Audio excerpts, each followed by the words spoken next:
అలాగే నా గురువులు బ్రహ్మశ్రీ తటవర్తి వీర రాఘవరావు గారికి, బ్రహ్మ విద్వరిష్ట తటవర్తి రాజలక్ష్మి మేడంకి నా అనంతకోటి ఆత్మ ప్రణామాలు మరియు కృతజ్ఞతలండి. సో నా పేరు పావని, నేను మల్కాజ్గిరి నుంచి వచ్చాను. ఇవాళ నేను చెప్పాలనుకుంటున్న టాపిక్ ఈ జీవితం ఎందుకు. ఓకే, ఈ జీవితం ఎందుకు. సో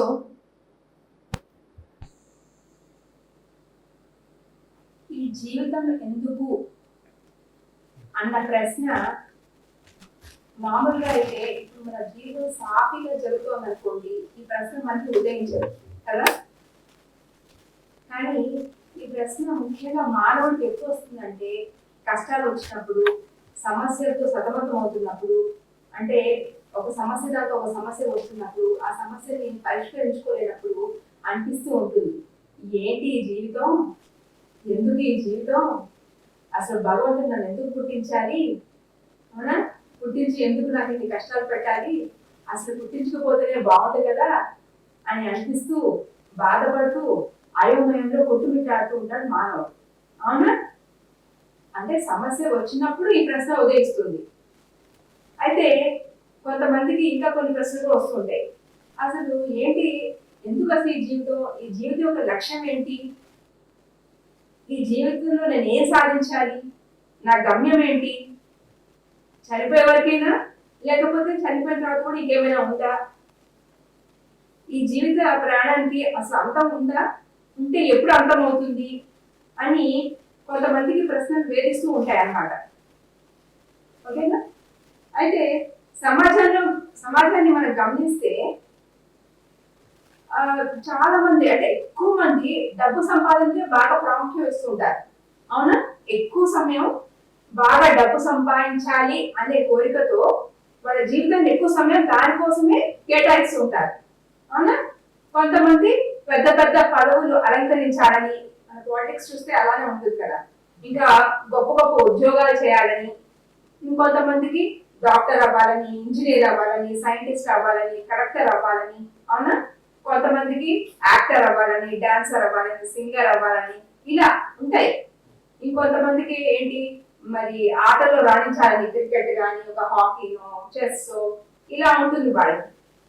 ఇంకొంతమంది మరి మౌంట్ ఎవరెస్ట్ లాంటి శిఖరాలను అధిరోహించాలని, ఇంకొంతమందికి ఒలింపిక్స్ లో ట్రోఫీలు గెలుచుకోవాలి, అవార్డులు రివార్డులు గెలుచుకోవాలి, మెడల్స్ గెలుచుకోవాలని, అంటే ఒక లక్ష్యాన్ని నిర్దేశించుకొని ఆ లక్ష్యాన్ని సాధించడం కోసమే వాళ్ళ జీవితాన్ని ఎక్కువ మటుకు అంటే ఆ శ్రద్ధతో, అంటే ఆ బాగా కృషి చేస్తారన్నమాట. వాళ్ళ లక్ష్యాన్ని సాధించుకోవడానికి జీవితంలో ఎక్కువ సమయాన్ని వాళ్ళు కేటాయిస్తారు. అవునా, మనం గమనించి సమాజంలో చూడొచ్చు, ప్రతి ఒక్కరు ఒక లక్ష్యాన్ని నిర్దేశించుకుంటారు, దానికోసమే ఈ జీవితం అనుకుంటారు.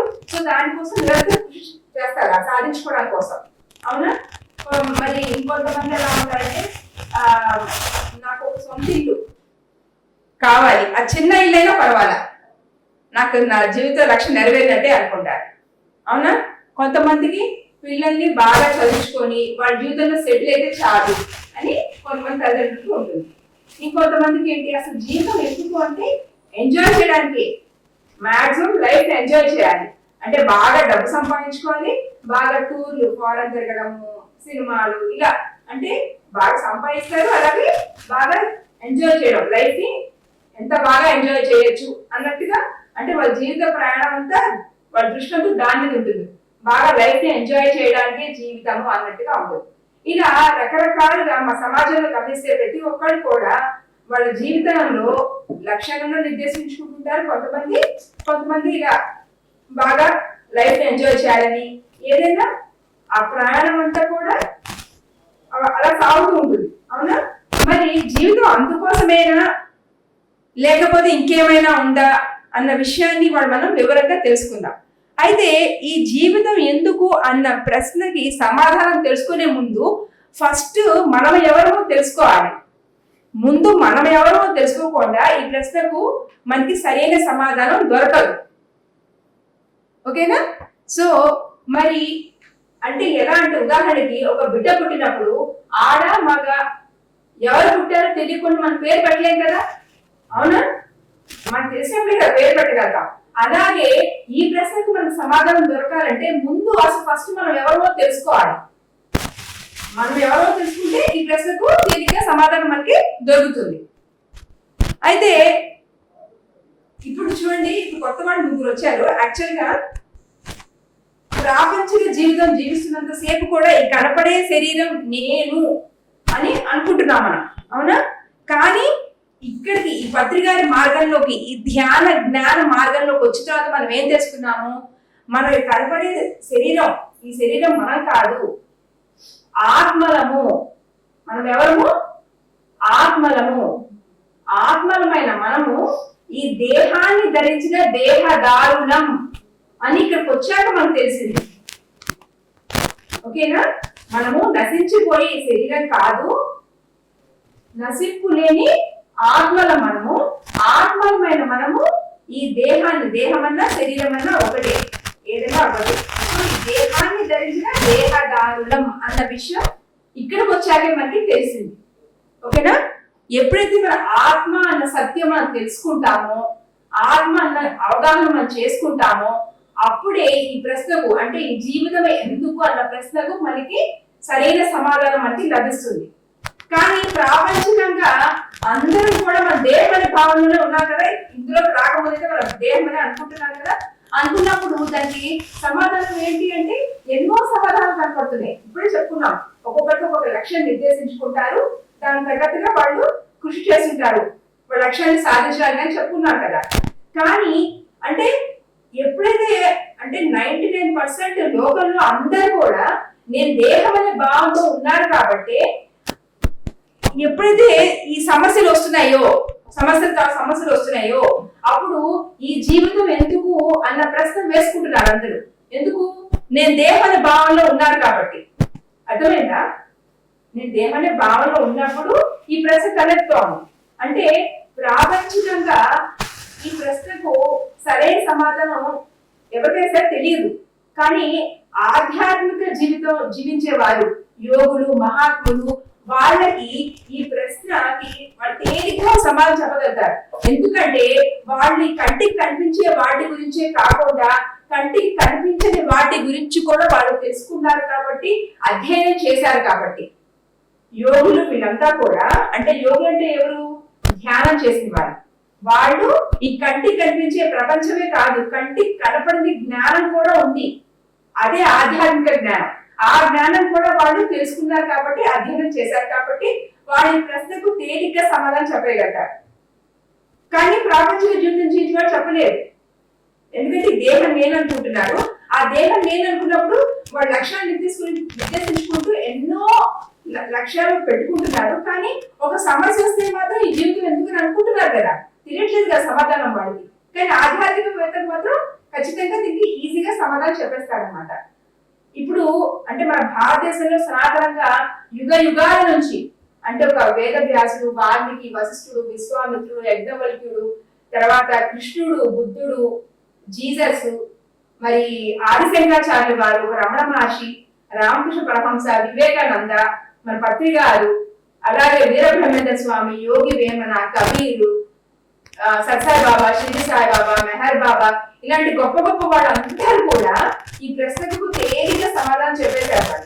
చెప్పడమే కాదు, మానవుడు తన లక్ష్యాన్ని సాధించాలని, తన గమ్యాన్ని చేరుకోవాలని చెప్పడమే కాకుండా ఆ మార్గాన్ని కూడా మనకి తెలియచేయడం జరిగింది. ఓకేనా? అయితే ఇప్పుడు మనం తెలుసుకుందాం అసలు ఈ జీవితం ఎందుకు అని. ఈ జీవితం ఎందుకు అంటే వాళ్ళు ఏం చెప్తున్నారంటే కర్మలు అనుభవించటానికి అని చెప్తున్నారు. ఓకేనా?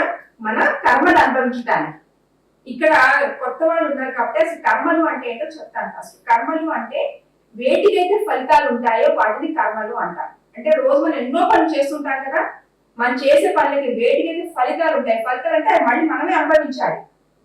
అలా అనుభవించే వాటినే కర్మలు అంటాం. ఓకేనా? అర్థమవుతుందా? సో అయితే ఈ జీవితం ఎందుకు అంటే కర్మలు అనుభవించటానికి అనే ఒక్క పాయింట్ చెప్పినంత మాత్రాన ఈ ప్రశ్నకు మనకి పరిపూర్ణంగా సమాధానం దొరకదు. మనం ఇంకొన్ని ప్రశ్నలు వేసుకోవాలి. ఎలా అయితే చూడండి, ఇప్పుడు మన ఇంట్లో పిల్లలు ఉంటారు, ఉదాహరణ చెప్తున్నా, ఆ పిల్లల్ని స్కూల్లో చేర్పించాలి అనుకున్నాం, వెంటనే చేరిపోతారా వాళ్ళు? చేరిపోదు. మనం ఏంటి ఫస్ట్ మన ఇంగ్లీష్ మీడియమా తెలుగు మీడియమా ఇప్పుడు అంటే ఆర్థిక స్థితి బట్టి అనుకుంటారు కొంతమంది, అవునా? కాకపోతే ఎంత కష్టాల్లో ఉన్నా సరే ఎవరైనా వాళ్ళ పిల్లల్ని మంచి స్కూల్లో చేర్చాలి అనుకుంటారు, సరే ఇంగ్లీష్ మీడియమే అనుకుందాం. ఇంగ్లీష్ మీడియంలో ఎస్ఎస్సి సిలబస్ ఉంటుంది, ఐసిఎస్సి సిలబస్ ఉంటుంది, సిబిఎస్ఈ సిలబస్ ఉంటుంది. సో ఏ సిలబస్ లో ఉన్న దాంట్లో మనం చేర్చాలి అని క్వశ్చన్ వేసుకుంటాం, అవునా?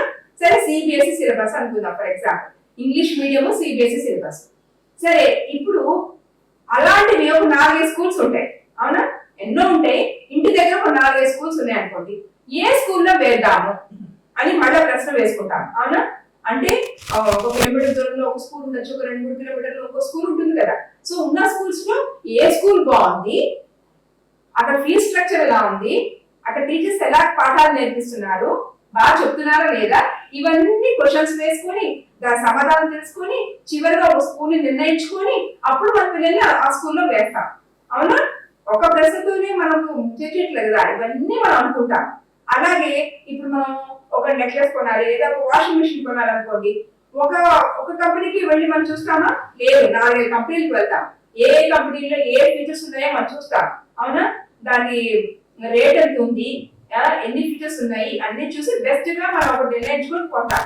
అంటే ఒక ప్రశ్నతో మనం దేనికి కూడా మనము సాటిస్ఫై అవ్వం కదా. ఒక 4-5 ప్రశ్నలు వేసుకుంటాం, దాంట్లో మన సమాధానం తెలుసుకుంటూ చివరికి ఒక దాన్ని నిర్ణయించుకొని మనం కొంటాం. అట్లాగే ఈ జీవితం ఎందుకు అంటే కర్మలు అనుభవించడానికి అని చెప్పినంత మాత్రాన మనకి ఆ ప్రశ్నకి సరైన అంటే పూర్తిగా సమాధానం దొరికేది కాదు. ఇంకొన్ని ప్రశ్నలు వేసుకోవాలి. మరి కర్మలు ఎందుకు అనుభవించాలి అంటే అనుభవిస్తూ అనుభవాలు పొందటానికి అని చెప్పారు. మరి అనుభవిస్తూ అనుభవాలు ఎందుకు పొందాలి అంటే పాఠాలు నేర్చుకోవడానికి అని చెప్పారు. మరి పాఠాలు ఎందుకు నేర్చుకోవాలి అంటే జ్ఞానం సంపాదించుకోవటానికి అని చెప్పారు.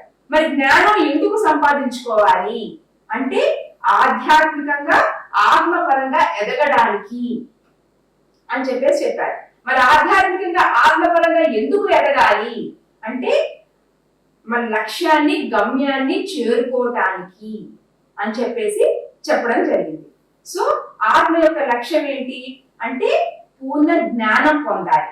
ఏంటా పూర్ణ జ్ఞానం అంటే ఈ భగవంతుడు ఎంతో సృష్టించేశాడు, మన ఊహకు కూడా అందరినీ సృష్టించేశాడు. మనకు కనిపించే చాలా కొంచెమే, సముద్రంలో ఒక బొట్టంతా, కానీ సముద్రం అంతా సృష్టించేశాడు.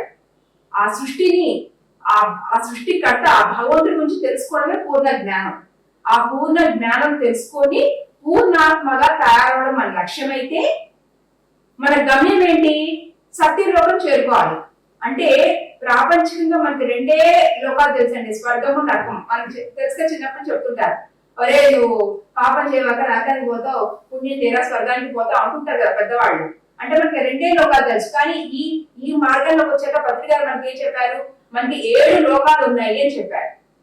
అందులో చివరిది ఏంటంటే సత్యలోకం. అంటే సత్యలోకం నుంచి మనం భూమికి వచ్చాము, తిరిగి మళ్ళీ మన సత్యలోకం చేరుకోవాలి. అది మన గమ్యం. మనం ఎవరము? ఆత్మలం. ఆత్మలమైన మనము మన లక్ష్యం ఏంటి? పూర్ణ జ్ఞానం పొందడం. మన గమ్యం ఏంటి? సత్యలోకం చేయడం. మన గమ్యం అంటే డెస్టినేషన్ ఏంటిదా? ఒక ప్లేస్ కి వెళ్ళాలి. సో అది మన గమ్యం ఏంటి? ఎక్కడి నుంచి మనం వచ్చామో తిరిగి అక్కడికి వెళ్ళిపోవడమే మన గమ్యం. దానికి మనం ఏం చేయాలి? మన లక్ష్యం ఏంటి? మనం ఏం సాధించాలి? పూర్ణ జ్ఞానం పొందాలి. ఓకేనా? పూర్ణ జ్ఞానం పొందితే పూర్ణాత్మలం అవుతాం. ఇది మన లక్ష్యం.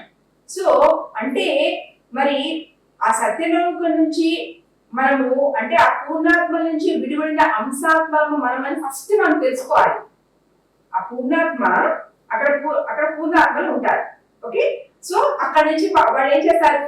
వర్షంలాగా అంశాత్మని సృష్టిస్తారు. అంశ ఆత్మ అంటే వాళ్ళలోంచి ఆత్మలని సృష్టిస్తారు, వర్షంలాగా సృష్టిస్తారు. సృష్టించి ఈ ఆత్మలని భూమికి పంపిస్తారు అనమాట. ఒక శరీరంలోకి ప్రవేశపెడతారు. శరీరంలోకి ఎలా ప్రవేశపెడతారు? తల్లి గర్భంలో ఉన్న శిశువులోకి ఆ ఆత్మ వచ్చి చేరుతుంది. ఓకేనా? తల్లి గర్భంలో ఉన్న శిశువుకి 6వ నెలలో ఆ ఆత్మ వచ్చి చేరుతుంది. చేరినప్పుడు మామూలుగా 9వ నెల అయిపోతే బిడ్డ బయటకు వచ్చినప్పుడు ఆత్మ శరీరంలో ఉంది. ఓకేనా? సో అలా మనల్ని అంశాత్మలను ఫస్ట్ మనం పిలువబడతాము. ఒక జీవుల్లో ప్రవేశించిన అంటే ఒక శరీరంలో ప్రవేశించిన తర్వాత మన జీవాత్మ లేదా జీవుడు అని మనం పిలువబడతాం. ఓకేనా? సో అలా మొట్టమొదటిసారిగా మానవ జన్మల్లోకి ప్రవేశించిన మనకి కర్మచక్రం అనేది మొదలవుతుంది. ఓకేనా? కర్మచక్రం అనేది ఎలా స్టార్ట్ అవుతుందంటే మా జన్మలోకి ప్రవేశించిన అప్పటి నుంచి స్టార్ట్ అవుతుంది. సో చూడండి, మనం పొద్దున్న నుంచి రాత్రి వరకు ఎన్నో కర్మలు చేస్తూ ఉంటాం. ఇప్పుడు నేను చెప్పడం కూడా ఒక కర్మే, మీరు వినడము ఒక కర్మే. సో అలా మనం రోజువారికి ఎన్నో పనులు చేస్తుంటాం కదా, మనం మాట్లాడుతూ కానీ చేతుల ద్వారా ఎన్నో పనులు చేస్తుంటాం. సో ఇవన్నీ కర్మలే. సో అలా రోజు మనం ఎన్నో కర్మలు చేస్తుంటాం. ఆ చేస్తున్న కర్మలు ప్రతి జన్మలోనూ ఒక 60 నుంచి 70% వరకు ఆ కర్మ ఫలితం మనం అనుభవించేస్తాం. ఆ జన్మలోనే మనం అనుభవించేస్తాం. ఒక 60 నుంచి 70% మనం అనుభవించేస్తాం.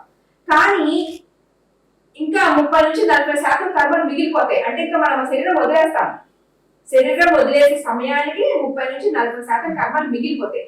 ఆ మిగిలిపోయిన కర్మలు మన ఖాతాలో జమ చేయబడతాయి. అంటే ఇప్పుడు మన అందరికి ఒక బ్యాంక్ అకౌంట్ ఉంటుందా?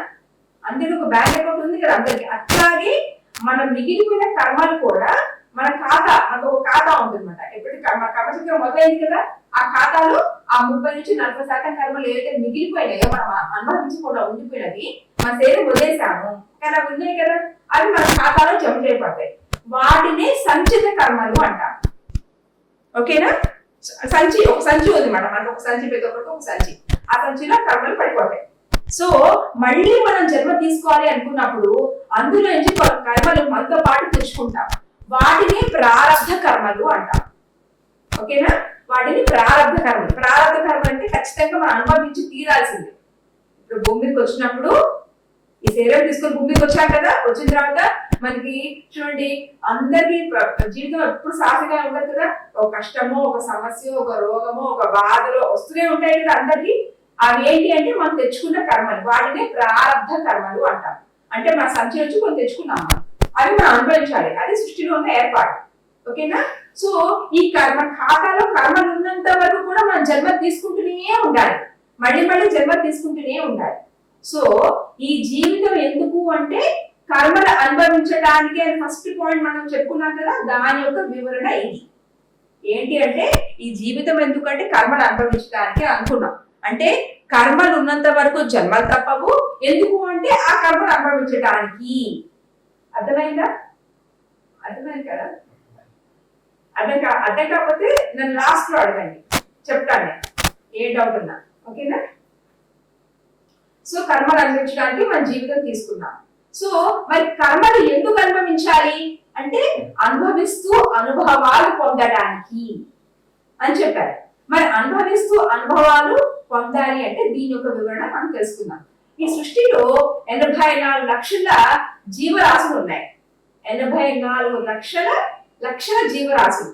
అవన్నీ కూడా భగవంతుడి చేత సృష్టింపబడ్డాయి. ఓకేనా? భగవంతుడి సృష్టిగా అంతా కూడా మనం ఎలా సృష్టించాడు? మానవ జాతిని, జంతు జాతిని, పక్షి జాతిని, క్రిమికీటక జాతుల్ని, భూచరాలు, జలచరాలు, ఉభయచరాలు అంటే సమస్త ప్రాణికోటిని కూడా ఆ భగవంతుడే సృష్టించాడు. అవునంటారా కాదంటారా? సమస్త ప్రాణికోటి కూడా భగవంతుడే సృష్టించాడు. సో అయితే రకరకాల రూపాలు, రకరకాల ఆకారాలతో సృష్టించాడు. కానీ అన్ని కూడా ఆయన సమానమే కదా. అవునా? ఇప్పుడు ఒక తల్లికి 5 పిల్లలు ఉన్నారు అనుకోండి. అంటే ఫర్ ఎగ్జాంపుల్ ఒక కపుల్ ఉన్నారు, ఒకళ్ళేమో సన్నగా తెల్లగా ఉన్నారు, ఒకళ్ళు పొట్టిగా లావుగా ఉన్నారు అనుకోండి ఫర్ ఎగ్జాంపుల్. ఉన్నప్పుడు వాళ్ళ పిల్లలు ఎలా ఉంటారు? 5 పిల్లలు, ఒకడు సన్నగా, ఒకళ్ళు ఒకళ్ళు లావుగా, ఒకళ్ళు పొట్టిగా, ఒకళ్ళు తెల్లగా, ఒకళ్ళు మధ్య సామంచాయిగా, మధ్య ఇట్లా రకరకాలుగా ఉంటారు. వాళ్ళిద్దరు ఎలా ఉన్నారంటే పిల్లలు రకరకాలుగా ఉంటారు. ఎట్లా ఉన్నా సరే ఆ పేరెంట్స్ కి 5 పిల్లలు సమానమే కదా. అవునా? 5 సమానమే, ఎలానో ఉండని. అలాగే భగవంతుడు రకరకాల రూపాల్లో, ఆకారాలు ఆయన సృష్టించాడు. కానీ అంత సమస్త ప్రాణి కూడా ఆయనకి సమానమే. కానీ మానవుడు మాత్రం నేను వేరు, అంతా వేరు వేరు అనుకుంటూ కొంతమందిని శత్రువులుగా భావిస్తాడు, కొంతమందిని ద్వేషిస్తాడు, కొంతమందిని దూషిస్తాడు, విమర్శిస్తాడు, అవమానిస్తాడు, అల్పుల పట్ల, బలహీనుల పట్ల దౌర్జన్యం చేస్తాడు. అవునా? తన స్వార్థం కోసం చేస్తున్నారా? సొసైటీలో చూస్తున్నాం కదా. ఇప్పుడు ఒక మధ్యతరగతి కుటుంబం వాడు ఉన్నారండి, వాళ్ళకి ఒక స్థలమో పొలమో, ఒక చిన్న ల్యాండ్ ఏదో ఉంది. వాళ్ళకి కూలికలు ఇచ్చి ఉండొచ్చు, లేదంటే వాళ్ళు ఏదో ఎంతో కష్టపడేది కొంచెం అది కొనుక్కుని ఉండొచ్చు. అయితే మరి దానికి మంచి రేట్ పలుకుతుంది అనుకో, ఈ బాగా డబ్బున్న వాళ్ళు కానీ ఈ బాగా బలగా ఉన్న వాళ్ళు ఏం చేస్తారు, అది రేటు బాగా పలుకుతుందని చెప్పేసి ఆ ప్లేస్ ని వీళ్ళు కబ్జా చేయడమే కాకుండా మరి ఆ మిడిల్ క్లాస్ పీపుల్ వాళ్ళ దగ్గరికి వెళ్ళి వాళ్ళని బెదిరిస్తారు. మీరు ఇంకా పోలీస్ కంప్లైంట్ ఇచ్చారంటే మిమ్మల్ని చంపేస్తాం, ఇట్లా బెదిరించే వాళ్ళు ఉంటారు కదా. అవునా? అంటే వాళ్ళు ఆ స్థలాన్ని కబ్జా చేయడమే అంటే దౌర్జన్యంగా లాక్కున్నారు, పైగా వెళ్ళి బెదిరిస్తారు. అవునా? అలాగే కొంతమంది ఏంటంటే ఈ లంచాలు తీసుకుంటారు. అవునా?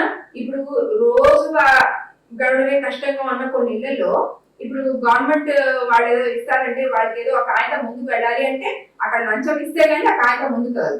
అవునా కదా? అంటే అక్కడ లంచం ఇస్తే గానీ మేము పని చేయము అంటారు. వీళ్ళకి పూట గడవడమే కష్టంగా ఉంటుంది. మరి వాళ్ళు ఎంత బాధ అనుభవిస్తారు. అవునా? ఎంత కష్టం అనిపిస్తుంది వాళ్ళకి.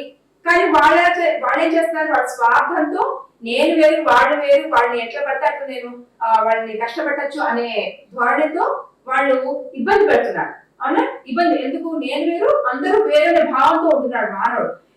ఎంతసేపు తన స్వార్థం చూసుకుంటున్నాడు, చూసుకొని ఇతరుని ఇబ్బంది పెడుతున్నాడు. ఎందుకు, అక్కడ తనకి అనుభవం లేదు, వాళ్ళు ఎంత బాధపడతారు అనే అనుభవం అతనికి లేదు.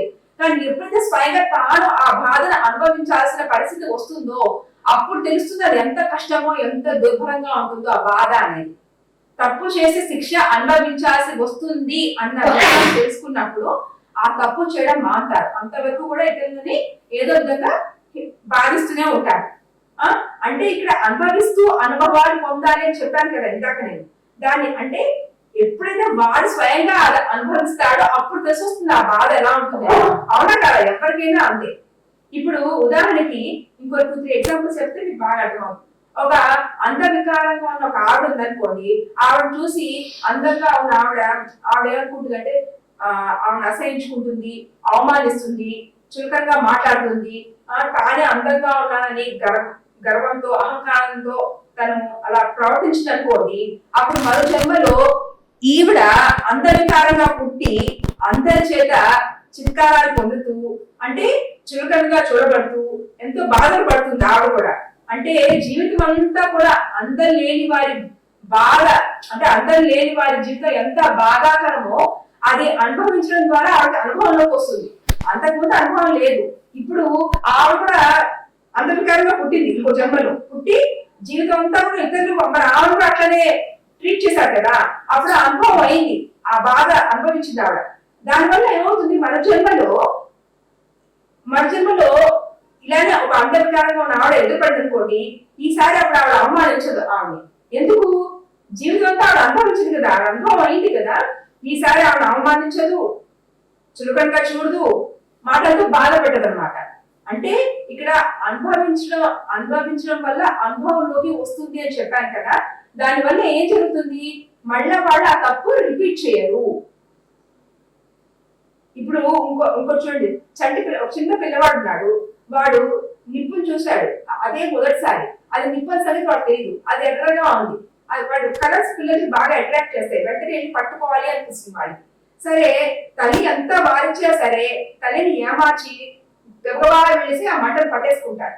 పట్టుకున్నప్పుడు ఆ బాధ తెలుస్తుంది కదా, ఆ నొప్పి తెలుస్తుంది, వాడు బాగా ఏడుస్తాడు. ఈసారి అక్కడ మంట కనపడుతున్నా వాడు వెళ్ళరాగా వాడు వెళ్తాడా, వెళ్ళడు కదా. ఎందుకంటే ఒక అనుభవం అయింది, అంతకుముందు అనుభవం లేదు. ఇప్పుడు అనుభవం అయింది కాబట్టి వెళ్ళమన్నా వాడు వెళ్ళడు. అంటే ఇక్కడ అనుభవం అయినప్పుడు అనుభవించినప్పుడు అనుభవంలోకి వస్తుంది అని చెప్పి కారణం ఏంటి అంటే వాడు మళ్ళీ ఆ పని చేయరు. ఇప్పుడు సృష్టిలో అందరూ ఒకటే, అందరూ నీలాంటి వాళ్ళే, నీ బాధ ఎలాంటిదో వారి బాధ కూడా అలాంటిదే అని చెప్పేసేసి మనం ఏ జీవిని హింసించకూడదు. ఇప్పుడు పత్రి గారి మార్గంలోకి వచ్చాం మనం. అంతకుముందు మరి అంటే మాంసాహారం తినేవాళ్ళు ఎంతమంది ఉన్నారు ఇక్కడ? కొన్ని పాయింట్స్ చెప్తాను, తెలుసుకోండి.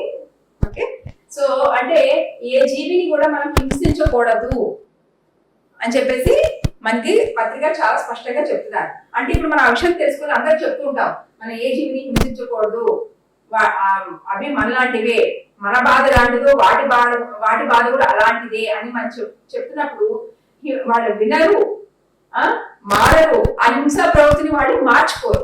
కానీ వాడే స్వయంగా ఆ హింసను అనుభవించాల్సి వచ్చింది అనుకోండి, అప్పుడు ఎవరు చెప్పకుండా అర్థం చేసుకుని వాళ్ళ ప్రవర్తన మార్చుకుంటారు. అవునా కాదా? ఎవరైనా సరే తనదాకా వస్తే కానీ తెలియదు కదా, ఎదుటివాడికి ఏం చేసినా సరే వాడికి ఏం జరగదు కాబట్టి ఏంటైనా చేస్తారు. కానీ స్వయంగా అనుభవంలోకి వచ్చినప్పుడు తెలుస్తుంది ఆ బాధ ఎట్లా ఉంటుందని. ఇప్పుడు కోళ్ళని చంపద్దు, పక్షులను చంపద్దు, ఈ చేపలను చంపకండి, జంతువులు హింసించకండి అని చెప్తే వినరు, ససేమిరా వినరు. వినకపోగా ఏమంటారు, ప్రశ్నల మీద ప్రశ్నలు వేస్తారు. ఏంటి అంటే, మరి నేను సుఖపడద్దా, అవి ఉంది మనం సుఖపడ్డానికే కదా, భగవంతుడు వాటి మన కోసమే పుట్టించాడు కదా, తరతరాల నుంచి అందరూ తింటున్నారు కదా, మరి అందరు బాగానే ఉన్నారు కదా, అది తినడం తప్పెలా అవుతుంది, ఇలా ప్రశ్న వర్షం కురిపిస్తారు. కానీ సృష్టిలో ధర్మం ఏంటంటే హింస చేయడం పాపం. సో పాపం చేస్తే ఖచ్చితంగా మనం శిక్ష రోగాల రూపంలో అనుభవించవలసి వస్తుంది అని స్పష్టంగా పత్రిక చెప్పారు. అందుకని ఆయన ఏమంటారు, హింస చూడ హంస పకడం అన్నారు. పత్రిక చెప్తారు, ఆయన ఫస్ట్ పాయింటే అది, శాకాహార జగత్ అన్నారు. అవునా, తెలుసా మీకు? శాకాహార జగత్ అంటారు పత్రిక. ఆయన ఫస్ట్ స్లోగనే శాకాహార జగత్ అంటే మాంసాహారం మానండి, హింస చూడు. ఎందుకు? నువ్వు ఎప్పుడైతే హింసను చేస్తావో మళ్ళీ నువ్వు అది రోగ రూపంలో అనుభవించాలి. పెద్ద పెద్ద పాపాలే పెద్ద పెద్ద రోగాలు, చిన్న చిన్న పాపాలే చిన్న చిన్న రోగాలు, బుల్లి బుల్లి పాపాలే బుల్లి బుల్లి రోగాలు, రకరకాల పాపాలే రకరకాల రోగాలు, పాపమే లేకపోతే రోగమే లేదు అన్నారు. అంటే అన్ని పాపాలు గల మహాపాపం జీవహింస. అర్థమవుతుందా?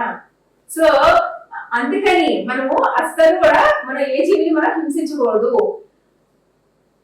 ఇంకోటి, అందుకనే బుద్ధుడు కూడా చెప్తాడు, పాపం చేసేటప్పుడు సుఖ భ్రాంతి ఉంటుంది, కానీ దాని ఫలితం అనుభవించేటప్పుడు జీవితం కడు దుర్భరంగా ఉంటుంది.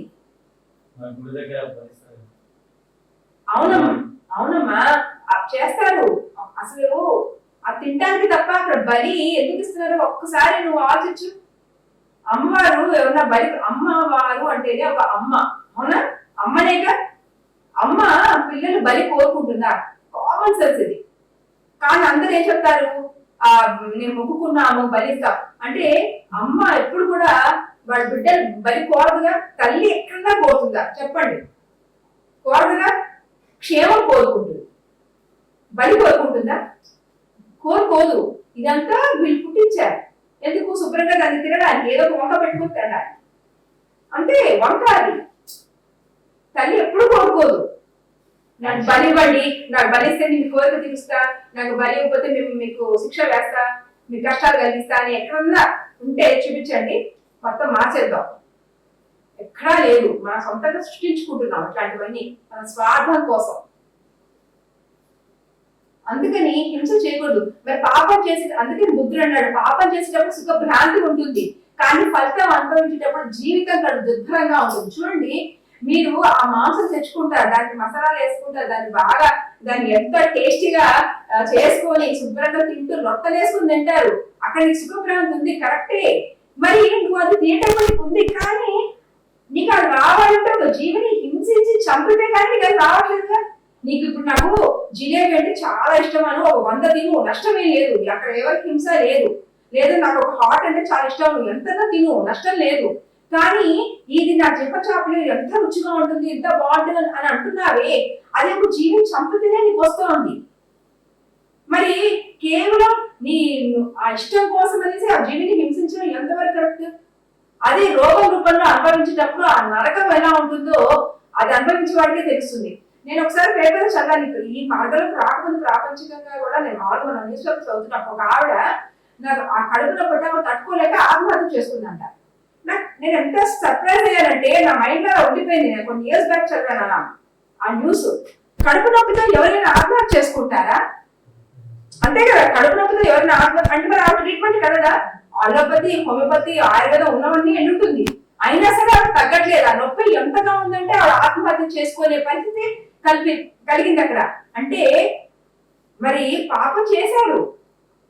ఆ రోగ రూపంలో అనుభవిస్తున్నప్పుడు ఆ జీవితం తను దుర్భరంగా ఉంటుందంటే అర్థం అదే. ఆ నరకం ఎలా ఉంటుందంటే భరించలేంతగా ఉంది ఆవిడకి.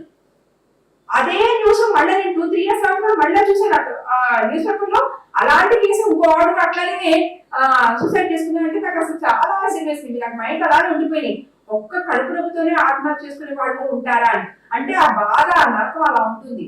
అంటే మనము మనకి ఏదైనా జరగనంత వరకు మనం బాగానే ఉంటాం, కానీ ఖచ్చితంగా మనం ఒక జీవిని హింసించాము అంటే మనం రోగ నొప్పులు అనుభవించి తీరవలసి చెప్పేదే కర్మ సిద్ధాంతం. అది చాలా పవర్ఫుల్. ఆ కర్మను అనుభవించాకే భూమికి వస్తున్నాం అనే విషయం కూడా నేను ఇప్పుడే చెప్పాను ఇందాక, అవునా?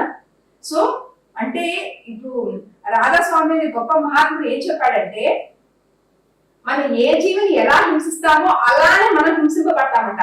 ఇప్పుడు ఒక కోడి కాళ్ళు నరికాయనుకోండి, ఎవరన్నా నాకు లెగ్ పీస్ అంటే ఇష్టం అంటుంటారు కదా కొంతమంది. అంటే నేను ప్యూర్ వెజిటేరియన్, నేను విన్నమాట చెప్తున్నాను.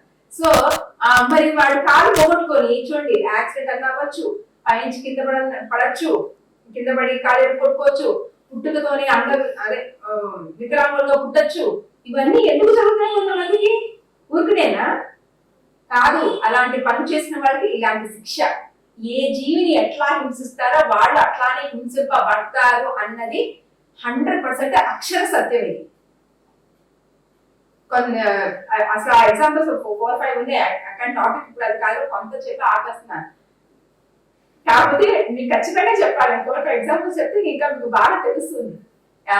ఈ ఎనిమల్స్ ని పీతల్లో వేడితో బాగా వేడి వేడి నీళ్ళలో వేస్తారంట కదా, అవునా? మరి అలా వేస్తే అవి సజీవంగా ఉన్నప్పుడు వేస్తే వాటి స్కిన్, ఇప్పుడు మనకి కుక్కర్ తగిలితేనే, ఒక బాడీ తగిలితేనే, కొంచెం బొబ్బి కడితేనే అమ్మ అనే మనం ఎంతో బాధపడతాం కదా. మరి వాటిని అలా సజీవంగా ఉన్నప్పుడే ఆ హాట్ వాటర్ లో వేసేస్తే అవి ఎంత బాధ అనుభవిస్తాయి. మరి దాని శిక్ష ఏంటి అంటే, ఈ కర్మ పండినప్పుడు మనకి ఎలాంటి ప్రాబ్లమ్స్ వస్తాయంటే, ఈ గ్యాస్ సిలిండర్ పోయి గొడవంతా కావటం, అదే ట్రైన్ యాక్సిడెంట్స్ లో మరి కొన్ని భోగులన్నీ కాలిపోతాయి కదా, అవునా? అందులో వాళ్ళు సజీవ దహనం అయిపోయారని చెప్తారు చూడండి. ఎందుకు కొంతమందికి అలాంటి శిక్షలు, నేను తమాషలు కాదు, నిజం. ఎవరైతే అలాంటి పనులు చేస్తారో ఇలాంటి శిక్షలు అనుభవించాలంటే అవి ఎంత నరకం పడ్డాయో అంత బాగా. మరి అది అసలు ఒళ్ళు కాకుంటే అది బాధ వర్ణాతీతమా కాదా? అవునా? మరి వాటి కూడా అంతే, మన స్కిన్ ఎలానో వాటి స్కిన్ అలాంటిదే. కానీ మనం జీవచాపులన్నీ తినేస్తున్నాము. ఎప్పుడైతే స్వయంగా అనుభవిస్తామో అప్పుడు తెలుస్తుంది ఆ బాధ ఎలా ఉంటుందని. మరి కాలు పోయినోడు వాడు అనుకుంటాడు, ఇంతవరకు నేను హాయిగా బాగా ఎంజాయ్ చేశాను లైఫ్ ని, ఇప్పుడు కాలు ఎరిగింది, ఇప్పుడు ఏంటో ఆ పరిస్థితి, జీవితం అంతా చచ్చే వరకు అని అనుకుంటాడా లేదా? అప్పుడు మనకు అంతర్మాత్రం మొదలవుతుంది, నేను ఏ జన్మలో ఏదో కర్మ చేశాను అందుకే నాకు ఈ పరిస్థితి, ఇప్పుడు అమ్మో ఇంకెప్పుడు ఇలాంటి తప్పు చేయకూడదని వాళ్ళకి రియలైజేషన్ స్టార్ట్ అవుతుంది. అందుకే అనుభవించడం ఎందుకంటే అనుభవాలు పొందటానికి అని చెప్పే కారణం ఇదే. లేదా ఒక గొప్ప గురువు, పత్రికా లాంటి ఒక గొప్ప సద్గురు జీవితంలోకి వచ్చి నువ్వు చేసిన కర్మ యొక్క ఫలితాన్ని అనుభవిస్తున్నావు నాయన అని చెప్పినప్పుడు వాడు తెలిసి వస్తుంది, ఓహో అందుక నాకు కాలు ఎరిగింది, లేదా అందుక నాకు అది ఏదో ఒకటి ఏ ప్రాబ్లం ఫేస్ చేస్తున్నా సరే. అందుకని మనము ఒళ్ళు దగ్గర పెట్టుకోవాలి. ఎందుకంటే మనం ఏది చేసినా గోడకి బంతి కొడితే అతికి వెంటనే మన వైపు ఎలా వస్తుందో, మనం చేసే ప్రతి కర్మ యొక్క ఫలితం ఖచ్చితంగా మనం అనుభవించి తీరవలసింది, చిన్నది కావచ్చు పెద్దది కావచ్చు అన్న విషయం అర్థం చేసుకోవాలి. సో అంటే ఇప్పుడు ఇంకో ఉదాహరణ, ఇప్పుడు ధనం అపహరించడం అంటే దొంగలించడం తప్పని అందరికీ తెలుసుగా. కానీ అంటే కొంతమంది చేస్తూనే ఉంటారు, దొంగతనం చేసే వాళ్ళు మనం చూస్తూనే ఉంటాం కదా. చైన్స్ స్నాచ్ చేస్తారు, పర్సులు కొట్టేస్తారు, బైకులు మొబైల్స్ అన్ని కొట్టేస్తుంటారు. వాళ్ళు తప్పించుకుంటే పర్వాలా, కానీ వాడు పట్టుబడ్డారనుకో, ఒకవేళ ఎవరు ఇలా పట్టుబడ్డారనుకోండి, అక్కడ ఉన్న జనం అంతా కూడా వాళ్ళు శుభ్రంగా దేహశుద్ధి చేస్తారు, అవునా? వాళ్ళు బాగా తిడతారు, తిట్టి పోలీసులకు అప్పగిస్తారు, అవునా? అప్పగించినప్పుడు వాళ్ళు ఏం చేస్తారు, వాళ్ళు కూడా శుభ్రంగా కొట్టేస్తారు, వాళ్ళు జైల్లో పడేస్తారు. అప్పుడు ఆ అవమానము, మళ్ళీ ఆ దెబ్బలు తింటాము, ఇవన్నీ జరుగుతుంది, అనుభవం అయింది కదా, అది ఆత్మలో నిక్షిప్తం అవుతుంది. సో ఈసారి మళ్ళీ వాడు ఆ తప్పు చేయాలి అనుకున్నప్పుడు లోపల నుంచి హెచ్చరిక వస్తుంది, చేయకూడదు చేయకూడదు అని.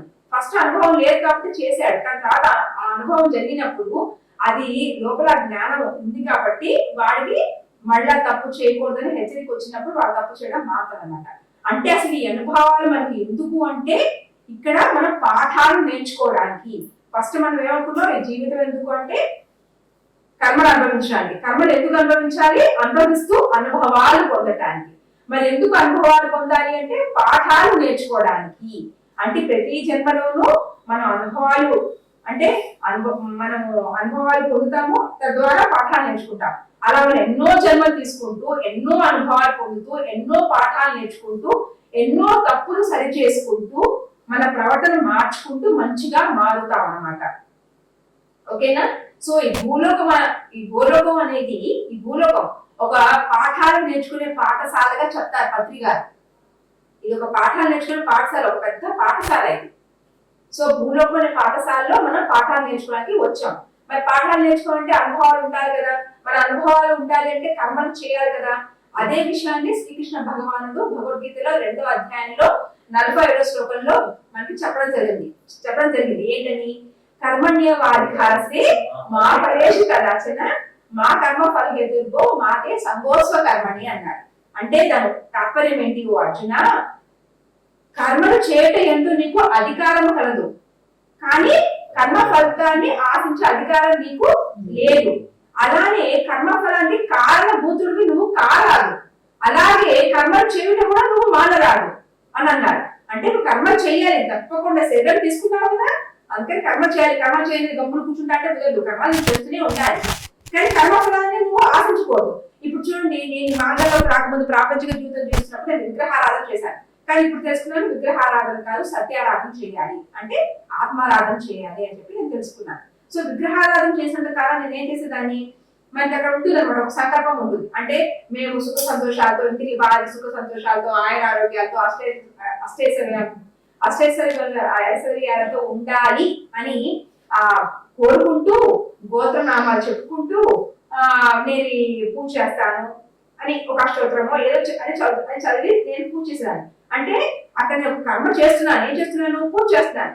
మరి దానికి ఫలితాన్ని కోరుకుంటున్నాను. ఏంటి?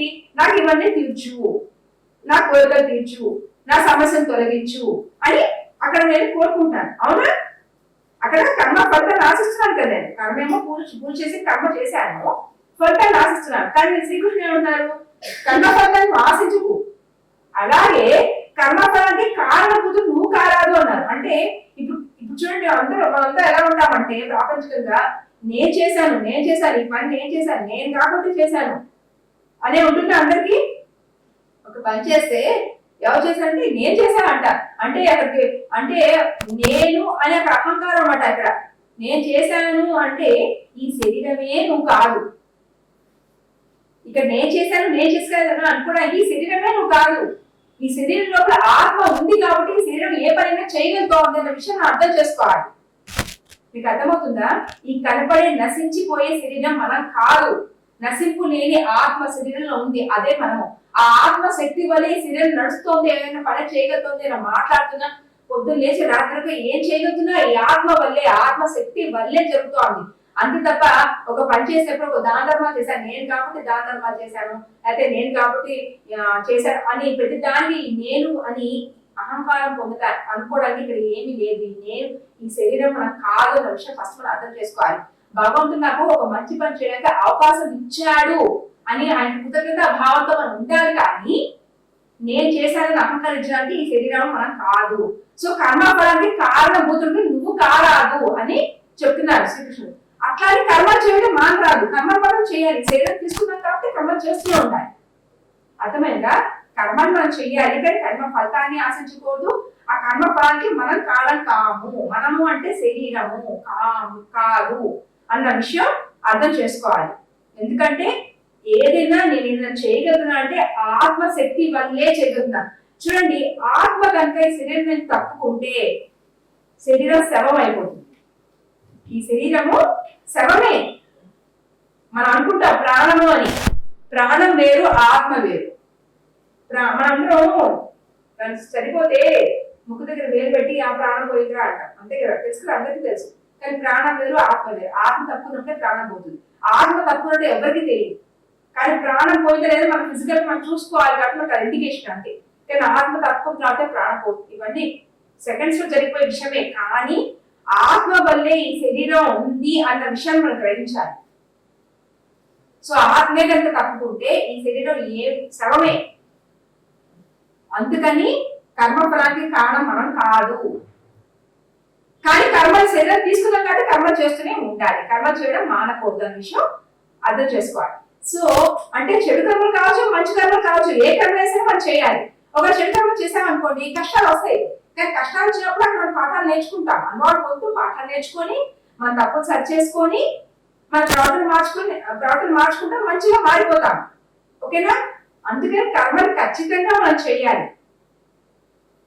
అంటే మన జీవితంలో మనం ఎన్నో నేర్చుకోవాలి, ఎన్నో తెలుసుకోవాలి, సృష్టి నియమాలు తెలుసుకోవాలి, ధర్మాలు తెలుసుకోవాలి, అలాగే జ్ఞానాన్ని సంపాదించుకోవాలి. సో జ్ఞానం ఎందుకు సంపాదించుకోవాలి? ఇప్పుడు మనం పాఠాలు నేర్చుకున్నామా? ఎందుకు పాఠాలు నేర్చుకోవాలి అంటే జ్ఞానం సంపాదించుకోవడానికి. మనం వేసుకున్న ప్రశ్నల్లో మరి జ్ఞానం ఎందుకు సంపాదించుకోవాలి అంటే, చూడండి, మనకి అజ్ఞానంలో ఉన్నంత వరకు కూడా మనకి కష్టాలు తప్పవు. అంటే అసలు మనకి ఎలా జీవించాలో మనకు తెలియదు. మనం ఎలా జీవించాలి, ఎలా వ్యవహరించాలి, ఎందుకంటే ఈ మార్గంలో రాకముందు వరకు నేను ఏ చేసే మనం కరెక్ట్ అనుకుంటాం. నేను అన్ని కరెక్ట్ గా చేస్తున్నాను, నేను కరెక్ట్ గా ఉన్నాను, నేను కరెక్ట్ గా ప్రవర్తిస్తున్నాను అనుకుంటాం. కాదు, ఇందులోకి వచ్చాక తెలుస్తుంది, మన జ్ఞానం తెలుసుకుని తెలుస్తుంది. ఓహో, ఇలా జీవించాలా, ఇలా ప్రవర్తించాలా, ఈ పనులు చేయాలా, ఈ పనులు చేయకూడదా అన్న విషయాలన్నీ ఇందులోకి వచ్చాక మనకు తెలుస్తుంది. ఏ పనులు చేయాలి, ఏ పనులు చేయకూడదు, ఏవి వదులుకోవాలి, ఏవి సరి చేసుకోవాలి, ఏవి పోగొట్టుకోవాలి, ఇవన్నీ ఇంట్లోకి వచ్చాక తెలుస్తుంది. సో ఆ జ్ఞానం తెలుసుకున్నంత వరకు, అజ్ఞానంలో ఉన్నంత వరకు మన చీకటి జీవితమే మంది. కానీ ఎప్పుడైతే జ్ఞానం తెలుసుకుంటుంటామో మనం వెలుగులోకి వచ్చినట్టు మనకి అన్ని విషయాలు తెలుసుకుంటున్నప్పుడు మన సమస్యని మనమే పరిష్కరించుకుంటాం. అంతకుముందు ఒక సమస్య వస్తే ఆ సమస్య నుంచి ఎలా బయటపడాలో మనకి సతమతం అయిపోతూ ఉంటాం. అవునా? ఎందుకు వచ్చింది ఈ సమస్య అని ఒక డౌట్, ఆ సమస్య నుంచి ఎలా బయటపడాలా ఇంకో డౌట్, ఆ సమస్య తీరితే మళ్ళీ ఇంకో సమస్య వస్తే దాన్ని ఎలా ఫేస్ చేయాలని డౌట్. కానీ ఎప్పుడైతే జ్ఞానం మనం తెలుసుకుంటూ ఉంటామో, మన సమస్యని మనమే పరిష్కరించుకుంటామో, పైగా సమస్య అసలు ఎందుకు వచ్చిందో మనం తెలుసుకుంటాము. సమస్య ఎందుకు వచ్చిందో తెలుసుకుంటే సమస్య రాకుండా చేసుకోవచ్చు మనం. అవునా కాదా? అవునా? సమస్య యొక్క మూలం ఏంటో తెలుసుకుంటే సమస్య రాకుండా చేసుకోవచ్చు. సమస్య ఎందుకు వచ్చిందో తెలుసుకోకపోతే అవి వస్తూనే ఉంటే మనం సఫర్ అవుతూనే ఉంటాం. అందులో చిన్న బయటపడాలో తెలియదు. అందుకే జ్ఞానం సంపాదించుకోవాలి. సో జ్ఞానం సంపాదించుకున్నప్పుడు మనకి ఏంటి అంటే, ఈ అంటే చచ్చి పుట్టే జీవితమే కాదు, మరణాంతర జీవితం కూడా ఉంది అన్న విషయం తెలుస్తుంది. మరణం తర్వాత కూడా జీవితం ఉంది. అలాగే కనపడే భూలోకమే కాదు, కనపడే కోటాలు లోకాలు ఉన్నాయి అన్న విషయం కూడా ఈ జ్ఞానం, ఈ ఆధ్యాత్మిక పరంగా జ్ఞానం తెలుసుకునే ముందు మనకు అర్థమవుతూ ఉంటుంది. అలాగే శరీరం వదిలిన తర్వాత శరీరం లేకుండా పరలోకంలో ఉంటాము అన్న విషయం పరలోక జ్ఞానం తెలుసుకున్నప్పుడు అర్థమవుతుంది. ఎంతో జ్ఞానం ఉంది. అంటే ఈ జ్ఞానం తెలుసుకునే కొద్ది మనకి ఏమర్థం అవుతుందంటే, ఈ సృష్టి గురించి మనకు తెలిసిన చాలా స్వల్పము, తెలుసుకోవాల్సింది సంపాదించాల్సిన జ్ఞానం అనంతంగా ఉంది అన్న విషయం ఇందులోకి వచ్చాక తెలుసుకునే కొద్ది మనకు అర్థమవుతుంటుంది. ఓహో, ఇంత జ్ఞానం ఉందా, అసలైన జ్ఞానం ఇదా అన్న విషయం ఇక్కడికి వచ్చాక మనకు అర్థమవుతుంది. మనం అనుకుంటాం ప్రాపంచిక జ్ఞానమే ఒకటే ఉంది, అది తెలుసుకుంటే చాలని. కాదు, ఆధ్యాత్మిక జ్ఞానం కూడా తెలుసుకుంటేనే పూర్ణంగా తెలుసుకున్నట్టు మనం. సో ఈ జ్ఞానం తెలుసుకున్నప్పుడు మరణాంతర జీవితం కూడా ఉందా, ఆ జీవితము తన భవిష్యత్ జన్మలు కూడా ఉన్నాయా, అవి రెండు కూడా ఇప్పుడు ప్రస్తుత జీవితం మీద ఆధారపడి ఉన్నాయా అన్న విషయం కూడా చాలా ఇంపార్టెంట్. ఇప్పుడు మనం జీవించే జీవితం, మనం ఎలా జీవిస్తాం, మనం చేసే కర్మను బట్టే మరణాంతర జీవితము భవిష్యత్ జన్మలు ఉంటాయి. అది చాలా ఇంపార్టెంట్. ఎందుకంటే ఒక చెట్టు ఏపుగా పెరిగి మంచి ఫలాలు ఇవ్వాలంటే అక్కడ మనము ఆ మొక్క నాటిన సరిపోదు, దానికి మనం మంచి ఎరువులు వేయాలి, కలుపు మొక్కలు పీకేయాలి, నీళ్లు బాగా పోస్తూ, అవునా, దానికి మనం ఎంత దానికి పోషణ ఇస్తామో చెట్టు అంత బాగా ఏపుగా పెరుగుతుంది, మంచి ఫలాలు ఇస్తుంది. అంటే అవి బాగా ఉందంటే ఇక్కడ మనం దానికి ఇచ్చే పోషణ పట్టే కదా. అట్లాగే మరణాంతర జీవితం కూడా మనకు ఒకటి ఉంది, భవిష్యత్ జన్మలు కూడా ఉన్నాయి అని తెలుసుకున్నప్పుడు, అవి ప్రస్తుత జీవితం మీద ఆధారపడి ఉంది అని తెలుసుకున్నప్పుడు ఈ జీవితం మనం ఎంత జాగ్రత్తగా జీవించాలి. అవునా కాదా? ఎట్లా పడితే అట్లా జీవిస్తే ఆ జీవితం ఒక రకంగా ఉంటుంది. మనం ఎలా జీవించాలో జీవిస్తే మన భవిష్యత్తు పూలబాటలాగా ఉంటుంది. అంతేనా? మనకి ఫస్ట్ ర్యాంక్ రావాలంటే బాగా కష్టపడి చదివితేనే కదా. ఫస్ట్ ర్యాంక్ రావాలంటే బాగా కష్టపడి చదివితే వచ్చేస్తుందా? రాదు. అలాగే మరణాంతర జీవితం అనేది ఒకటి ఉంది, భవిష్యత్ జన్మలు ఉన్నాయి, అది ప్రస్తుత జీవితం మీద ఆధారపడి అంటే మనం ఎంత జాగ్రత్తగా జీవించాలని ఈ మార్గంలోకి వచ్చి ఈ జ్ఞానం తెలుసుకున్నప్పుడే మనకు తెలుస్తుంది. సో అలా ఈ జ్ఞానం చాలా ఇంపార్టెంట్. ఒకవేళ జ్ఞానాన్ని కనుక మనం తెలుసుకోకపోతే ఏమవుతుంది అంటే, మనకి కొన్ని విషయాలు తప్పు అని తెలిసినా సరే చేస్తూ ఉంటాం. ఉదాహరణకి అబద్ధాలు ఆడకూడదని అందరికీ తెలుసుగా. చిన్నప్పుడే తల్లిదండ్రులు చెప్తారు, స్కూల్లో టీచర్స్ చెప్తారు. కానీ అబద్ధాలు ఆడకుండా ఎవరన్నా ఉన్నారా? లేదు కదా, అందరూ ఆడతారు. సమయ సందర్భానుసారంగా ఆడిస్తారు. కొంతమంది అయితే అబద్ధపు జీవితమే, నోరు తీస్తే వాళ్ళకి అబద్ధాలు అంటే మంచిది కానీ ఈజీగా అబద్ధాలే ఆడుతుంటారు పొద్దు లేచి రాత్రి వరకు. అవునా? ఈ మార్గానికి వచ్చిన వాళ్ళు కొంతమంది అట్లా ఉన్నారు. అదేమంటే ఎందుకు అబద్ధాలు ఆడతారు మీరు అంటే, అది ఏం లేదు, మేమే అబద్ధాలు ఆడాలి తమాషాగా సరదాగా ఏదో హాస్యానికి అన్నాను అంటే తప్ప ఆ అబద్ధాలు ఆడామని ఒప్పుకోరు. కానీ అబద్ధాలు ఆడటం ఎంత తప్పు అన్న విషయము ఒక జ్ఞానికే తెలుస్తుంది. స్వామి వివేకానంద ఎప్పుడు అబద్ధాలు ఆడేవారు కాదంట. ఉన్నది ఉన్నట్టుగా లేనిది లేనట్టుగానే మాట్లాడేవాడు, కానీ ఉన్నది లేనట్టుగా లేనిది ఉన్నట్టుగా చెప్పేవాడే కాదు. ఎందుకంటే ఆయన జ్ఞాని. ఒక జ్ఞానవంతుడికే తెలుస్తుంది అబద్ధం ఆడటం వల్ల ఎంత నష్టం కలుగుతుంది అని. ఇప్పుడు సత్యహరిశ్చంద్రుడు అందరికి తెలుసా? సత్యహరిశ్చంద్రుడు తెలుసా తెలీదా? సత్యహరిశ్చంద్రుడు చాలా గొప్పవాడు. ఇన్ని యుగాలు ఆడినా ఆయన గురించి చెప్పుకుంటామంటే ఆయన ఎవరు అంటే, ఆయన ఒక రాజు. ఆయనకి ఎన్నో కష్టాలు వస్తాయి. ఎన్ని కష్టాలు వస్తాయంటే ఆయన రాజుగా చెప్పాను కదా, ఆయన ఇప్పుడు కాటి కాపరి అవుతాడు చివరికి. కాటి కాపరి అంటే తెలుసు, శ్మశానంలో కాటి కాపరి. మరి ఆయనకి ఎన్ని కష్టాలు వచ్చినా ఆయన సత్యాన్ని మాత్రం వదలడు. అబద్ధర్మాన్ని చెప్పడు. ఎన్ని కష్టాలు కానీ యమధర్మరాజు పరీక్ష పడతాడు. ఇతను ఏమైనా సరే అబద్ధాలు చెప్తాడా అని చూస్తుంటాడు. అంటే అబద్ధాలు చెప్పాడు, చిన్న అబద్ధం ఆడితే తన రాజు వచ్చేస్తుంది. అయినా సరే అది అబద్ధాలు చెప్పడు. అయినా నేను అబద్ధాలు చెప్పనని సత్యమే చెప్తారు. అందుకే ఇప్పటికీ ఆయన గురించి మనం అంతగా అనుకుంటున్నాం.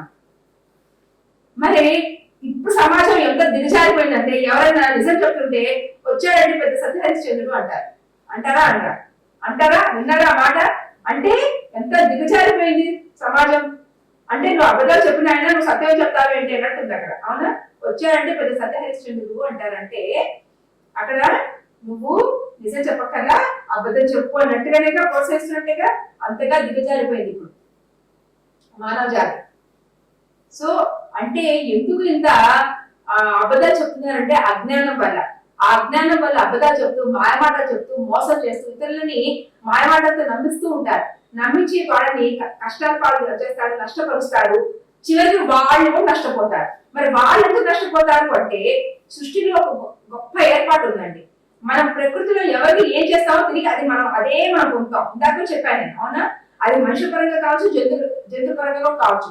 ఒకళ్ళు నష్టపరిచామంటే మనం ఖచ్చితంగా నష్టపోతాం. ఒకళ్ళు కష్టపెట్టామంటే మనం కష్టపడతాం. ఒకళ్ళు ఆనందపరిచామో ఖచ్చితంగా మనం ఆనందం పొందుతాం. ఏది చేస్తే అదే మనకి. ఇది బాగా గుర్తు పెట్టుకుంటే మన జీవితం మన చేతుల్లోనే ఉందన్న విషయం బాగా అర్థమవుతుంది. ఎవరి చేతుల్లోనూ లేదు. ఎవరి అంటే ఇప్పుడు భగవంతుడు నా జీవితంలో రాశాడు, నాకు నా నుదుటి మీద రాశాడు అంటుంటారు కదా అందరూ. కాదు, భగవంతుడు ఏం రాయడు, మనమే రాసుకుంటాం. మనం చేసే కర్మలు, మన చేతలు, మన మాటలు అన్ని మన వల్లే మన జీవితం ఉంటుంది. ఇప్పుడు ప్రస్తుత జీవితం గత జన్మలు బట్టి ఉంది. ఇప్పుడు మనం కరెక్ట్ గా ఉంటే భవిష్యత్ జన్మలు బాగుంటాయి. మనం ఇప్పుడు ఇంకా చనిపోయేందుకు ఇంకా ఉంది జీవితం. ఇప్పుడు మనం మంచిగా ఉంటే మన ప్రాథమిక అనుమతి తెచ్చుకున్నామో అది మనం ఖచ్చితంగా అనుభవించాలి. కానీ ఇంకా ఇప్పుడు నుంచి మనం మంచిగానే ఉంటే ఫ్యూచర్ బాగుండొచ్చు. అందుకని మనం ఏ చేస్తే తిరిగి మనం పొందుతామన్న విషయం బాగా మనం విచారణలో పెట్టుకుంటే, మన మాట చేత అన్ని కూడా కరెక్ట్ గా మనం ఉంచుకోగలిగితే మన జీవితంలో సమస్యలు అనేవే ఉండవు. అది అక్షర సత్యాలు అతిగా చెప్పారు. సో అందుకని మనము ఈ జ్ఞానం సంపాదించుకోవాలి. అజ్ఞానంతో ఉన్న వాడే తప్పులు చేస్తారు, కానీ జ్ఞానవంతులు తప్పులు చేయరు. అర్థమైతే అందుకే జ్ఞానం సంపాదించుకోవాలి. సరే, ఈ జ్ఞానం సంపాదించుకోవడం వల్ల మనకు వచ్చే లాభం ఏంటి? ఎలా జీవించాలి, ఎలా జీవించకూడదు తెలుసుకోవడమే కాకుండా ఆధ్యాత్మికంగా ఆత్మపరంగా ఎదుగుతాం. అంటే ఆత్మపరంగా ఎదగడం అంటే జ్ఞానం తెలుసుకునే కొద్దీ ఆత్మపరంగా ఎదుగుతూ ఉంటాం. ఇప్పుడు జ్ఞానం అనేది రెండు రకాలు, ప్రాపంచిక జ్ఞానము, ఆధ్యాత్మిక జ్ఞానం. ప్రాపంచిక జ్ఞానం ఏంటి అంటే మనకి ఎడ్యుకేషన్ లైఫ్ అంతా ప్రాపంచిక జ్ఞానమే. మనం చదువుకుంటాం కదా అంతా. ఎడ్యుకేషన్ లైఫ్ అంతా ప్రాపంచిక జ్ఞానం. దానివల్ల ఏమవుతుంది? ప్రాపంచిక లాభాలు అంటే దేహ లాభాలు వస్తాయి. అంటే ఫైనల్ ఏంటి? ఉద్యోగానికి. అంతే కదా. అల్టిమేట్ గా ఎందుకు చదువుకుంటాం? ఒక జాబ్ పరంగా మనకు అంటే ఒక జాబ్ రావాలంటే అది కావాలి. సో అక్కడ దేహ లాభాలు వస్తాయి. కానీ ఆధ్యాత్మిక జ్ఞానం ఏంటి అంటే ఆత్మపరంగా ఎదుగుతాం. సో మనం ఎవరు ఆత్మలు. సో ఆత్మలు కాబట్టి సో ఆత్మ లాభాలే మనకి అసలైన లాభాలు. అంటే ఆధ్యాత్మికంగా జ్ఞానం తెలుసుకోవడమే మనకి అసలైన లాభము. సంబరం కదా, అంటే అదే అసలైన లాభం. సో అంటే జ్ఞానం తెలుసుకునే కొద్దీ ఆత్మ ఎదుగుతూ ఉంటుంది. అంటే ఈ సృష్టిలో ఉన్న కోటాను కోట్ల లోకాల్లోని ఉన్నత లోకాలకి, అంటే ఊర్ధ్వ లోకాలు, అంటే గొప్ప లోకాలు అనమాట, ఆ లోకానికి చేరుకుంటుంది ఆత్మ. అంటే జ్ఞానం ఎంత తెలుసుకుంటూ ఉంటామో ఆత్మ అంత గొప్ప లోకాలకి చేరుకుంటూ ఉంటుంది. అది డైరెక్ట్లీ ప్రపోర్షనల్ అనమాట. సో అలా ఎదుగుతూ ఉంటుంది. సో అంటే ఊర్ధ్వ లోకాలకి చేరుకోవడాన్నే ఆత్మ ఎదుగుదల అంటారు. అయితే గమనించి సమాజంలో మనకు ఒక ఆచారం ఉంది. ఎవరైనా చనిపోయారు అనుకోండి, 2 రకాల కార్యక్రమాలు చేస్తుంటారు అందరూ. ఏంటి? ఒకటి, స్నేహితులు ఒక సంతాప సభ ఏర్పాటు చేసి ఆ పోయిన వాళ్ళ యొక్క విశిష్టతలు చెప్పుకుంటూ మరి వాళ్ళ ఆత్మకి శాంతి కలగాలని భగవంతుడిని ప్రార్థిస్తూ 2 నిమిషాలు మౌనం పాటిస్తారు. అవునా కదా? తెలిసిన విషయమే కదా. ఇంకోటి ఏంటి అంటే మరి బంధువులు కర్మకాండలు దాన ధర్మాలు ఆ పోయిన వాళ్ళ పేరు చేస్తూ ఉంటారు. అవునా కదా? మనకు తెలిసిందే కదా. ఎవరైనా పోతే మన కర్మకాండలు చేస్తాము, దశదానాలు ఉంటాయి, అన్ని దానాలు చేస్తాం. అంటే ఆ చనిపోయే వారి ఆ యొక్క ఆత్మ ఉన్నత లోకాలు చేరుకోవాలని చెప్పేసి ఈ దాన ధర్మాలు వాళ్ళ పేరులో చేస్తూ ఉంటారు. అయితే ఇక్కడ తెలుసుకోవాల్సిన ముఖ్య విషయం ఏంటంటే మనం చేసే స్నేహితులు చేసే ప్రార్థనల వల్ల కానీ, ఇక చేసే దాన ధర్మాలు కర్మకాండాల వల్ల కానీ ఆత్మ ఉన్నత లోకాలకి చేరుకోదు. అదంతా కూడా కంప్లీట్ ట్రాష్ అన్నమాట. ఆత్మ ఉన్నత లోకాలకి ఎప్పుడు చేరుకుంటుంది అంటే భూమిలో ఉండగానే ఈ దేహంతో మనం చేసే సాధన, అంటే ఇప్పుడు మనం ధ్యానం చేసాం, అవునా? శ్వాస మీద ధ్యాస పెట్టి ధ్యానం చేయడము, జ్ఞానం సంపాదించుకోవడము, ఇప్పుడు మనం పాఠాలు నేర్చుకుంటాం చెప్పాను కదా, ఈ పాఠాలు నేర్చుకోవడం వల్ల, జ్ఞానం సంపాదించుకోవడం వల్ల మాత్రమే ఆత్మ ఉన్నత లోకాలు చేరుకుంటుంది తప్ప మనం చేసే కర్మకాండలు ప్రార్థనలు దాన ధర్మాల వల్ల ఆత్మ ఉన్నత లోకానికి చేరదు అన్న విషయాన్ని చాలా స్పష్టంగా మనం తెలుసుకోవాలి. ఓకేనా? మనం చేస్తూ ఉంటాం కదా, మన పండితులు చెప్తూ ఉంటారు కదా, పోయినప్పుడు మనం చేస్తూ ఉంటారు. ఎందుకంటే ఉద్యోగాలకి అంటారు, కానీ అది జరిగే పని కాదు. ఎందుకంటే అది కామన్ సెన్స్. ఎందుకంటే ఇప్పుడు ఆ చనిపోయిన వ్యక్తి బతికుండగా ఎంతో తప్పులు చేస్తూ పోయాడు అనుకోండి, లైఫ్ అంతా కూడా ఏవో తప్పులు చేస్తూ పోయాడు అనుకోండి. మరి జస్ట్ మనం చేసి దాన ధర్మాలకేను కర్మకాండలకి అతను గొప్ప రూపాయలు చేరిపోతుంది ఆత్మ. లైఫ్ అంతా ఇతరుల్ని బాధ పెట్టడమే చేశాడు, హింస చేశాడు, ఇతరులను రకరకాల ఇబ్బంది పెట్టాడు అనుకుందాం. జంతు హింసలు కావచ్చు, మానవుని హింసించవచ్చు, మానవుని రకరకాల హింసించవచ్చు, జంతువుని హింసించవచ్చు. ఎన్నో తప్పులు చేసి చనిపోయిన వాడు మనం చేసి జస్ట్ కర్మకాండలకి దాన ధర్మాలకి ప్రార్థనలకి ఉద్యోగాలకు వెళ్ళిపోతే ఇంకా జన్మ ఎవరు భూమికి మళ్ళీ రావాల్సిన అవసరం లేదు కదా. అంటే తప్పనే అర్థం. మనం ఎంత జ్ఞానం ఎందుకు సంపాదించుకుంటాము? ఆ తప్పులు చేయకుండా ఉంటాయి. అవునా? సో జ్ఞానం సంపాదించుకోవడము, పాఠాలు నేర్చుకోవడము, ధ్యానం వల్ల జ్ఞానము అన్నారు. అలా మనం సాధన చేయడము వల్ల మాత్రమే ఆత్మ ఉన్నత లోకానికి చేరుకుంటుంది. సరే, మరి జ్ఞానం సంపాదించుకోవడం ఎందుకు అంటే ఆధ్యాత్మికంగా ఆత్మపరంగా ఎదగడానికే ఇందాక చెప్పుకున్నాం. మరి ఎందుకు ఎదగాలి? ఆత్మపరంగా ఎందుకు ఎదగాలి అంటే మన లక్ష్యాన్ని గమ్యాన్ని చేరుకోవటానికి, ఫైనల్ గా మన లక్ష్యము గమ్యము చేరుకోవటానికి ఆత్మ ఎదుగుదల. మరి మన లక్ష్యం ఏంటి అంటే మనము ఏం సాధించాలి అంటే మనం పూర్ణ జ్ఞానం పొందాలి. మరి మన గమ్యము సత్యలోకం చేరాలి. ఒకవేళ చేరిపోతే మన లక్ష్యం సాధించిపోతే ఏమవుతుంది? అప్పుడు మన గమ్యం చేరలేదు. అప్పుడు ఏమవుతుంది అంటే మళ్ళీ మనం జన్మ తీసుకుంటాము. అయితే ఏమవుతుంది అంటే జన్మ ఈజ్ ఈక్వల్ టు దుఃఖము అని శంకరాచార్య స్పష్టంగా చెప్పారు. జన్మ ఈజ్ ఈక్వల్ టు దుఃఖం. ఎందుకంటే జన్మ భూమికి వచ్చినాక మనకు అన్ని మనము అనుకుంటాం, మనం చాలా సంతోషంగా ఉండిపోతాం, చాలా సంతోషంగా ఉండాలని ప్రతి ఒక్కరు కోరుకుంటారు. అవునా? కానీ గమనిస్తే ప్రతి ఒక్కరి జీవితాల్లో కోరంత సుఖాన్ని కొన్నంత దుఃఖాన్ని అనుభవిస్తుంటాడు మానవుడు రకరకాల సమస్యల వల్ల. అది ఒక ఆర్థిక సమస్య కావచ్చు, ఒక ఆరోగ్య సమస్య కావచ్చు, ఒక కుటుంబ సమస్య కావచ్చు, ఒక సంసార సమస్య కావచ్చు, ఒక ఇరుగు పొరుగు వాటి సమస్య కావచ్చు, ఒక వృద్ధాప్య సమస్య కావచ్చు. ఏదో ఒక సమస్యతో ఎప్పుడో సమస్యలు వస్తూనే ఉంటాయి మానవుడికి. అంటే ఒక సినిమా ఉందనుకోండి, ఎగ్జాంపుల్ గా ఫస్ట్ హాఫ్ సెకండ్ హాఫ్ కి మధ్యలో కాస్త ఇంటర్మిషన్ అంటాడు కదా, వాడు బ్రేక్ ఇస్తాడు కదా, ఆ బ్రేక్ మన సంతోషం. ఎక్కువ మటుకు మనకు ఉండే సమస్యలే. అవునంటారా కాదంటారా? ఉంటాయా ఉండవు సమస్యలు? కొంతమందికి తక్కువగా కొంతమందికి ఎక్కువగా ఉంటాయి. అందరికీ ఉంటాయని కాదు నేను అంటాను, కానీ సమస్యలు చిన్నప్పటి నుంచి వయసుకు సంబంధం లేకుండా ఏవో సమస్యలు వస్తూనే ఉంటాయి. అది జన్మే లేదనుకోండి, హాయిగా ఉండి అనుభవించాల్సిన అవసరం లేదుగా. అందుకని మన లక్ష్యాన్ని గమ్యాన్ని చేరుకున్నాం అనుకోండి, మనము ఇంకా రావాల్సిన అవసరం లేదు భూమి మీద. మరి మన లక్ష్యాన్ని చేరుకోవాలన్నా, మన గమ్యాన్ని చేరుకోవాలన్నా మనకు ఒక మార్గదర్శకుడు కావాలి. మనము ఒక మార్గదర్శకుడిని అనుసరించాలి. మార్గదర్శకుడు ఎవరు? ఆల్రెడీ తన గమ్యాన్ని చేరుకున్నవాడు, తన లక్ష్యాన్ని గమ్యాన్ని చేరుకున్న వాళ్ళే మార్గదర్శకుడు. ఎందుకంటే మనకు తెలియదు మన లక్ష్యం ఏంటి, మన గమ్యాన్ని ఎలా చేరుకోవాలి మనకు తెలియదు. అప్పుడు ఇప్పుడు చూడండి, మనం ఒక ప్లేస్ కి వెళ్ళాలండి. ఆ ప్లేస్ కి వెళ్ళాలి అన్నప్పుడు అక్కడికి అంటే అక్కడికి ఎలా వెళ్ళాలో తెలిసిన వాడు అడిగామనుకోండి, మనకి ఆ రూట్ చెప్తారు. అప్పుడు మనం ఈజీగా వెళ్ళిపోతాం కదా. అలా కాకుండా మనం ఎవరు అడగకుండా మన ఇష్టంగా వెళ్ళే ప్రయత్నం చేసామనుకోండి, వ్యయ ప్రయాసాలు అవుతాయి. అంటే టైంకి చేరుతామో తెలియదు,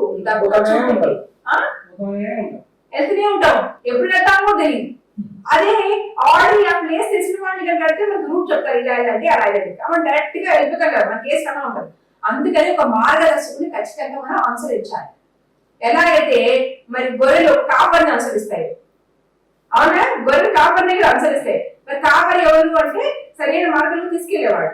ఇప్పుడు ఆ గొర్రెల దగ్గర కాపరి లేదనుకోండి, ఆ గొర్రెలు ఎటుపట్టే అటు వెళ్ళిపోతాయి, వాటి ఎటులా తెలియదు, అవునా? మరి ఆహారం ఎక్కడ దొరుకుతుందో తెలియదు. అప్పుడు అవి దారి తప్పే ప్రమాదం ఉంది, ఆపదలో చిక్కుకునే అవకాశము ఉంది, అవునా కదా? ఎందుకు? అక్కడ కాపరి లేడు. అలాగే మానవ జీవితంలో కూడా ఒక ధర్మ మార్గాన్ని, నీతి మార్గాన్ని, న్యాయ మార్గాన్ని చెప్పే ఒక మార్గదర్శకుడే కనుక జీవితంలో మనకి లేకపోతే మనకి ఎలా జీవించాలో తెలియదు, ఎలా వ్యవహరించాలో తెలియదు, ఎలా ప్రవర్తించాలో తెలియదు, చేతులు పనులు చేస్తూ ఉంటాము, తద్వారా కష్టాలు పాలవుతాము, దుఃఖానికి లోనవుతాము. అందుకే గురువు ఏం చెప్తున్నా అంటే, ఇప్పుడు జీసస్ మీద కాపరి అంటారు అంటే ఇక్కడ గొర్రెలు కాసేవాడు కాదు అర్థము. జీసస్ ని కాపరి అంటారు అంటే ఒక సరైన మార్గంలో నడిపించేవాడు, నష్టపోకుండా చూసేవాడు, రక్షించేవాడు అని అర్థం. అంటే ఒక మార్గదర్శకుడు వాడు. కాపరి అంటే అది కూడా ఒక మార్గదర్శకుడు.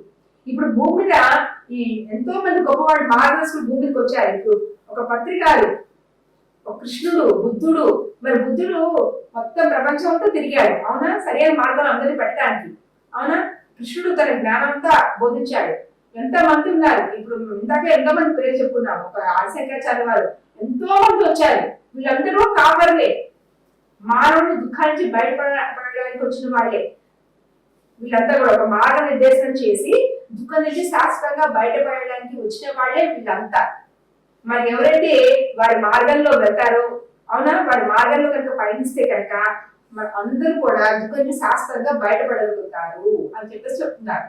ఇప్పుడు మన జీవితంలో ఇప్పుడు ఆదిశంకరాచార్య వారు, కృష్ణుడు, వీళ్ళందరూ కూడా ఆ జ్ఞానాన్ని అందించారు. కానీ మనకి టైం లేదు, ఆ పుస్తకాలు చదివే టైం లేదు. ఎంతసేపు మన బిజీ లైఫ్ కదా మనకి. కానీ పత్రికారు మన జీవితంలో రావడం వల్ల, నిజంగా పత్రికారి వల్లే ఇంత గొప్ప, ఇంత అద్భుతమైన మార్గంలోకి మనం రాగలిగాం. ఆయనకి ఎన్ని వేల దగ్గర చెప్పినా తక్కువే తెలుసా. అంత గొప్ప మార్గంలోకి వచ్చాం మనం ఎంత అదృష్టవంతులు చెప్పాలంటే. ఎందుకంటే కోటాను కోట్ల మంది ఉన్నారు లోకల్లో, కానీ మనకి అర్హత వచ్చింది ఈ మార్గంలో రావడానికి. సరైన ధ్యాన జ్ఞాన మార్గం ఇది, మోక్ష మార్గం ఇది. నేను ఇందులో అంటే ఈ మార్గంలో రాకముందు నేను అనుకోదాన్ని, ధ్యానం అంటే ఏదో ఋషులు అంటే గొప్ప గొప్ప మహాత్ములు ఉంటారు కదా, వాళ్ళ హిమాలయాల్లో కొండ గుహల్లో చెట్ల త్వరల్లో కూర్చొని ఆ సన్యాసం పుచ్చుకొని వాళ్ళు మాత్రమే అదేదో వాళ్ళు తపస్సు చేసి ఏదో భగవంతుడి కోసం వాళ్ళు ఏదో తపస్సు చేస్తారనే తెలుసు నాకు. కానీ ఇక్కడికి వచ్చాక ఏం తెలుసుంటే, ప్రాపంచిక జీవితం జీవించే వాళ్ళు కూడా, సంసారపక్షంగా ఉన్న వాళ్ళు కూడా ఎవరైనా సరే ఈ ధ్యానం చేసి ఆ భగవంతుని తెలుసుకోవచ్చు, అందరికీ ఆ అవకాశం ఉంది అన్న విషయం ఇందులోకి వచ్చాకే నాకు తెలిసింది. ఓహో, ధ్యానం ఇంత గొప్పదా, భగవంతుడితో ఉండే ఏకైక మార్గం ధ్యానము, భగవంతుని తెలుసుకునే ఏకైక మార్గం ధ్యానము అన్న విషయం ఈ మార్గాలకు వచ్చాకే నాకు తెలిసింది. ఈ సామాన్యమైన మార్గం కాదు. పూజలు, స్తోత్రాలు, జపాలు, తపాలు, యజ్ఞాలు, యాగాలు ఏమి చేసినా భగవంతుని మనము పొందలేము. ఒక్క ధ్యానం ద్వారా మాత్రమే మరి ఇప్పుడు గొప్ప గొప్ప వాళ్ళ పేర్లు అన్ని మనం ఏదైతే చెప్పుకున్నామో, బాబా, షిడి బాబా, రమణ మహర్షి, అసలు వీళ్ళందరూ, ఆశంకరాచార్య వారు, వీళ్ళందరూ ఇంత గొప్ప వాళ్ళు ఎలా అయ్యారు అంటే ఆ జ్ఞానం ద్వారానే అంత గొప్ప స్థాయికి చేరుకున్నారు వాళ్ళు. అలాగే మనం కూడా చేరుకోవచ్చు. అంత గొప్పదా జ్ఞానం ఇందులోకి వచ్చాకే నాకు అర్థమైంది మాస్టర్స్, ఈ సామాన్యమైన మార్గం కాదు. సో ఈ జ్ఞానం అంతా మనం తెలుసుకుంటున్నాము ఎందుకు అంటే, అంటే పత్రిక ద్వారానే కదా తెలుసుకున్నాం. మరి ఆయన ఏం చెప్పారు చూడండి, శరీరానికి ఆహారం ఎలా అయితే కావాలో, ఆహారం అయితే శరీరం సృష్టిస్తుంది కదా, అవునా? తినకపోతే మెల్లిమెల్లి శరీరం పోతాం. అట్లాగే ఆత్మకి ఏం కావాలి? జ్ఞానం కావాలి అని చెప్పారు. శరీరానికి ఆహారం ఎలాగో ఆత్మకి జ్ఞానం కావాలి. మరి జ్ఞానం కావాలంటే మనం 4 విషయాలు చేయాలని చెప్పారు. రోజు ధ్యానం చేయాలి, ఆత్మజ్ఞానం సంబంధించిన పుస్తకాలు చదవాలి, ఒక గురువు సాంగత్యంలో ఆ జ్ఞానాన్ని వినాలి, నీకు తెలిసిన జ్ఞానాన్ని 10 మందికి పంచాలి అని చెప్పారు. ఎందుకు? సృష్టిలో ఉన్న ఏర్పాటు ఏంటంటే పంచితే పంచబడుతుంది. నువ్వు జ్ఞానం నువ్వు పంచితే నీకు జ్ఞానం ఇంకా పంచబడుతుంది. మరి జ్ఞానం ఎందుకు కావాలి అంటే ఇప్పుడు చెప్పుకున్నాం, ఆత్మకి జ్ఞానం కావాలి, పూర్ణ జ్ఞానం మనం పొందాలి. మన లక్ష్యమే పూర్ణ జ్ఞానం పొందుతాం. మన జ్ఞానం పొందనంత వరకు కూడా మనము మన జన్మలు మనకి తప్పవు. ఎప్పుడైతే ఆ జ్ఞానం పొందుతూ ఉంటామో అప్పుడు, అంటే ఇప్పుడు చూడు, ఈ ఆ జ్ఞానం పొందే కొద్ది మనం ఎట్లా అంటే ఈ ఆత్మకు బాగా ప్రయాణిస్తాం, ఇవ్వడం మొదలు పెడతాము. అంటే ఎక్కువ సమయం దీనికోసం మనం కేటాయిస్తూ ఉంటాము. అంతేకాకుండా మన గమ్యం సత్యలోకం చేరాలి అంటే ఖచ్చితంగా ఈ జ్ఞానం సంపాదించుకోవాలని తెలుసుకున్నాం కాబట్టి జ్ఞానం మనం ప్రిఫరెన్స్ ఇస్తాము. ఇదే విషయాన్ని ఆశంకరాచార్య వారు భజగోవిందంలో చెప్పారు. ఏమని? ఒక శ్లోకం ద్వారా, ఒక పద్యం ద్వారా ఏంటంటే, పునరపి జననం పునరపి మరణం, పునరపి జననం జఠరే శయనం, ఇహ సంసారే బహుదుస్సారే, కృపయా పాహే పాకి పునారే అన్నారు. అంటే మళ్ళీ మళ్ళీ పుట్టడం, మళ్ళీ మళ్ళీ చావడం, మళ్ళీ మళ్ళీ తల్లి గర్భంలో పడటం, ఈ చావు పుట్టుకల సంసారం ఇక్కడ దుర్భరమైనది. కావున దయాస్వరూపుడైన దయాస్వరూపుడైన వాడ నన్ను కృపతో రక్షించి కాపాడు అని చెప్పి శంకరాచార్య వారు చెప్తున్నారు. అంటే దీని అర్థం ఏంటంటే, ఈ చావు పుట్టుకల జీవితం నుంచి చావు పుట్టుకల స్థితికి నేను చేరుకోవాలి అని దాని యొక్క తాత్పర్యం అన్నమాట. అర్థమైందా? అంటే మన జన్మ చక్రంలో ఎంతవరకు ఉంటాము, మన కర్మలు ఎంతవరకు చెప్పుకున్నా కదా, అందుకని కర్మలన్నీ పోవాలి, మన పూర్ణ జ్ఞానం పొందాలి. మరి ఇదే విషయాన్ని శ్రీకృష్ణుడు కూడా చెప్పాడు. నువ్వు అంటే 8వ అధ్యాయంలో 16వ శ్లోకం చెప్పారు. ఆ బ్రహ్మ భువనాల్లోక పునరావర్తి నోచున మా ఉపేక్షంతు కౌంతేయ పునర్జన్మ నా విద్యతే అని. ఓ అర్జున, నువ్వు బ్రహ్మలోకాలు అంటే గొప్ప లోకాలకి చేరుకున్నా సరే మళ్ళీ తిరిగి నువ్వు భూమి మీద రావాల్సిందే, జన్మ తీసుకోవాల్సిందే. కానీ నేనున్నటువంటి సత్యలోకానికి కనుక నువ్వు చేరుకుంటే మళ్ళీ నువ్వు జన్మించవలసిన పని లేదు, నువ్వు భూమి మీద రావాల్సిన అవసరం లేదు. అందుకని దానికి నువ్వు పూర్ణంగా జ్ఞానం పొందాలి అని చెప్పేసి ఆయన చెప్పడం జరిగింది. అంటే మన లక్ష్యమైన పూర్ణ జ్ఞానం మనం పొందినప్పుడు మన గమ్యమైన సత్యలోకం మనం చేరుకుంటాం. ఓకేనా? అంటే ఎలా చేరుకుంటాము అంటే భగవద్గీత శ్రీకృష్ణ భగవానుడు ఇంకోటి చెప్పాడు, జ్ఞానాన్ని దగ్ధ కర్మాణ అన్నారు. అంటే ఎప్పుడైతే నువ్వు పూర్ణ జ్ఞానం పొందుతావో ఆ జ్ఞానము అగ్నిలాగా ప్రజ్వరిల్లి నీ సంచిత ప్రారంభ ఆగామి కర్మలన్నీ కూడా అందులో దగ్ధమైపోతాయని చెప్పారు. అంటే ఇప్పుడు మనం రోజుగా చేసే కర్మల్ని ఆగామి లేదా వర్తమాన కర్మలు అంటాం.